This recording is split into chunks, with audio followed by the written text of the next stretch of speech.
You may have a seat, sir. Thanks, sir. You remain under oath. Go ahead, Mr. Bennett.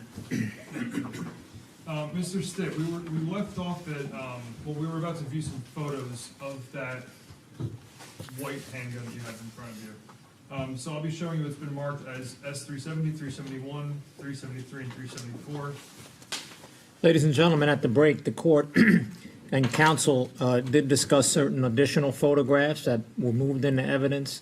No objection by the defense, and the court accepted those. So those are 363, 365, 367, and 368, 370, 371, and 373 through 376. Those were all admitted into evidence. Go ahead, Mr. Bennett. Thank you.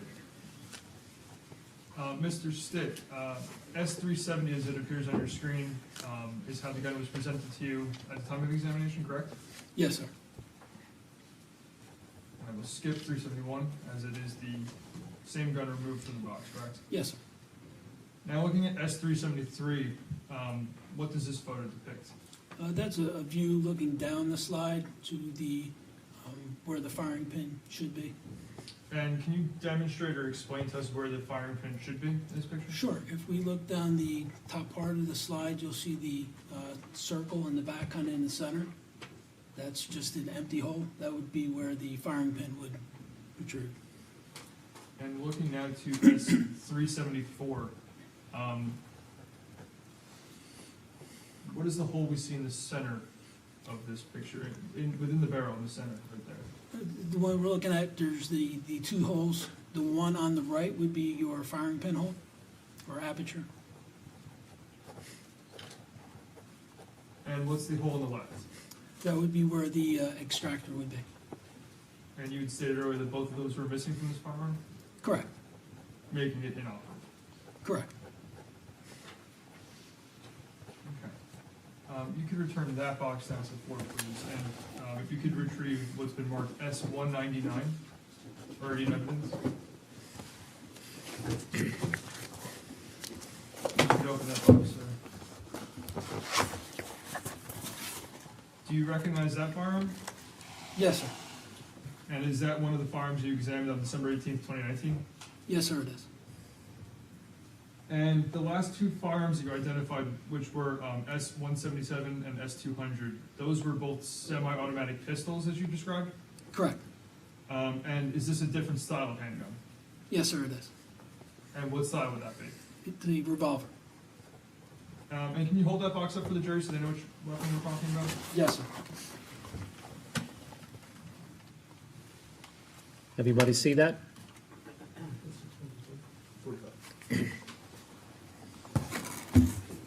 And looking to what's been marked as S367, is that the same firearm you see before you?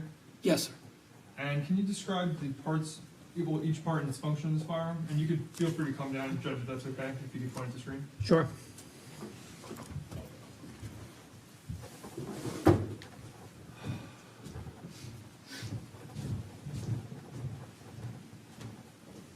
Starting at the top, this would be your barrel.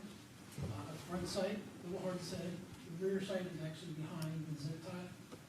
This would be your grip panel, your back strap. That would be your hammer. This part here is the cylinder release. This part is the cylinder, the ejector rod, and this part is where it swings out. It's called the crane. We have our trigger and our trigger guard. And I believe you mentioned before, but can you just walk the jury quickly through how you load this firearm specifically? Certainly. What you would have to do is pull this to the rear, the cylinder would swing out, then you would be able to load the cylinder. And how many rounds does this firearm in particular hold? This one was 6 rounds. And we could return to your seat, Mr. Stitt.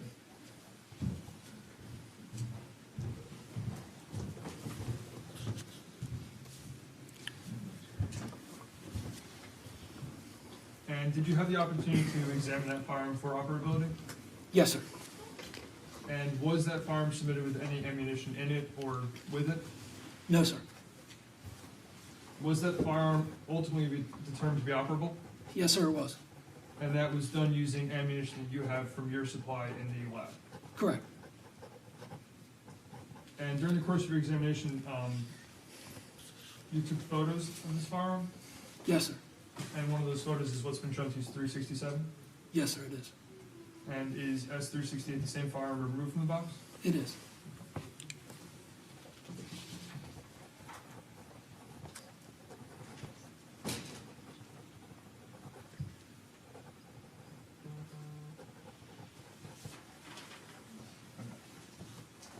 Right, you could return that box to the ground, please.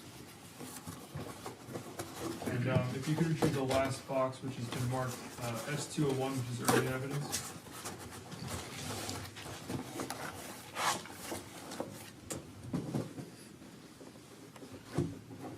$201, sir? 201, yes.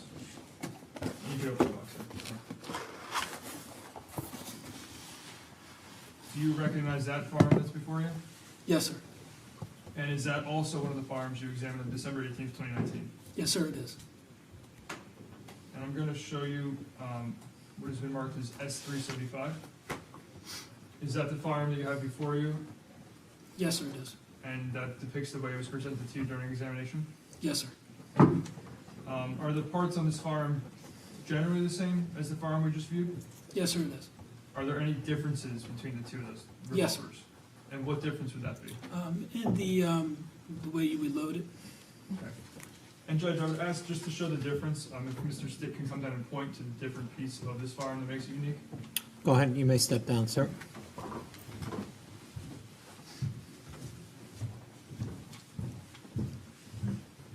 The previous revolver, you use the cylinder release. With this one, it's a fixed cylinder. What we'd have to do is, there's a little tap here, it's called a gate. What you do is open that gate, and you would load the cylinder one at a time. You would load it, you'd have to spin it, load it again, rotate that cylinder until they were all full. And how many rounds does this particular gun hold? 6 cartridges. And what caliber round is this? This one is a 22 caliber. And earlier you had mentioned, or I'd asked you a question rather, regarding actions. What action does this revolver have? This one I believe is a single action. And can you remind the jury what that means regarding trigger pulls? Sure. And for the trigger pull, it'd be one action. So one pull of the trigger would release the firearm. And in order to do another shot, what would you have to do to that gun? You would have to cock the hammer. On each shot? Yes, sir. And you could return to your seat, I'm sorry.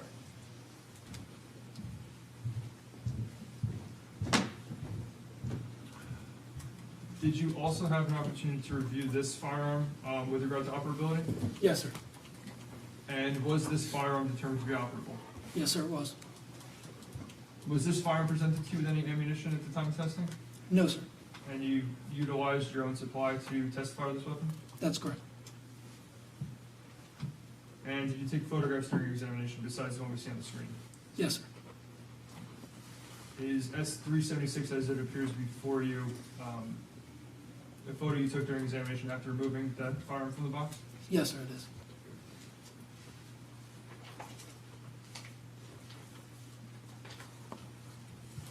Just give me 1 second, Your Honor. Certainly.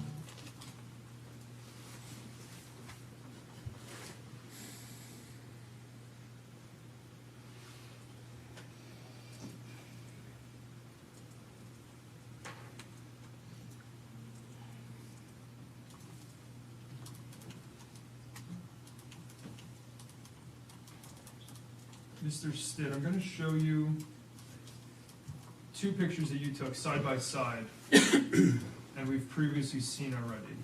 I'm showing you what's been marked as S357 and S371. These are 2 of the firearms that we already discussed you examined, correct? Yes, sir. And while they look the same, do they function in a similar capacity to each other? They do. And when I say that, what I mean is, are the same general steps taken to fire each of these? Yes, sir. However, the one on the right was determined to be inoperable, is that correct? Yes, sir. No further questions, Judge. All right, cross-examination, Mr. Valinkas? That gun to the right that you just saw, That's the one that's inoperable, correct? Yes, sir. You have no idea how long that gun has been inoperable, do you? No, sir. Um,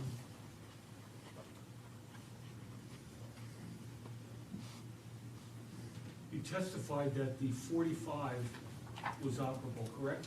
Yes, sir. And is that a much larger caliber handgun? Yes, sir. Much more deadly because of the size of the bullet? Not necessarily, sir. I'll withdraw. Yeah, No further please questions. do. Sustained. All right, any follow-up, Mr. Bennett? Redirect, I mean? No, Judge, I think we're fine. All right, you may step down. Thank you very much. Can I see counsel at the bench, please?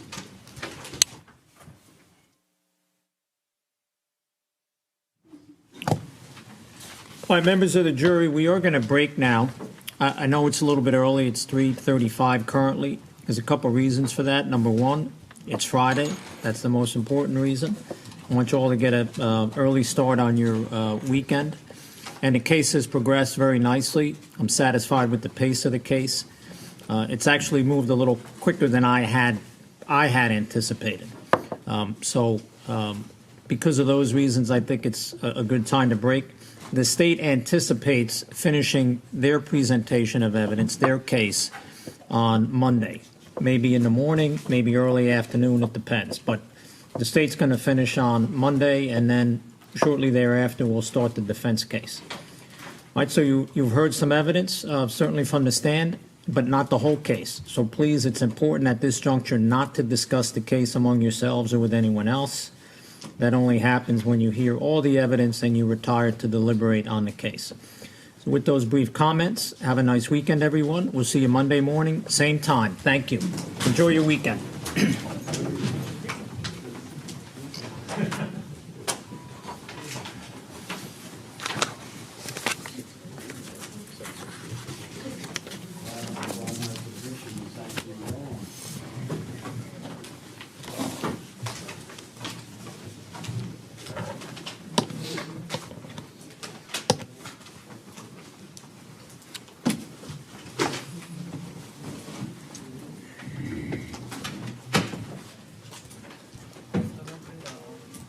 Just stay on for a minute.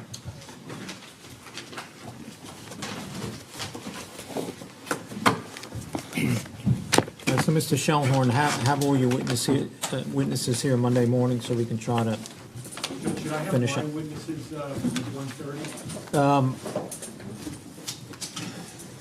Yeah, I would. You have some late witnesses to call before you get to the experts? Or you gonna? Oh, yeah, I have a number of police officers who will be real quick and other late Fine. witnesses. Yeah, but why don't you, whatever order you want, but maybe the police officers would be a good place to start in the afternoon? Judge, I know that Mr. Goodwin-Lauren has been working with Mr. DeFrancisci about getting those witnesses lined up, but if I could just ask to be notified who they anticipate calling on Sunday, just so I'm prepared. Okay, and also, I was planning on serving a subpoena on Edward David this weekend.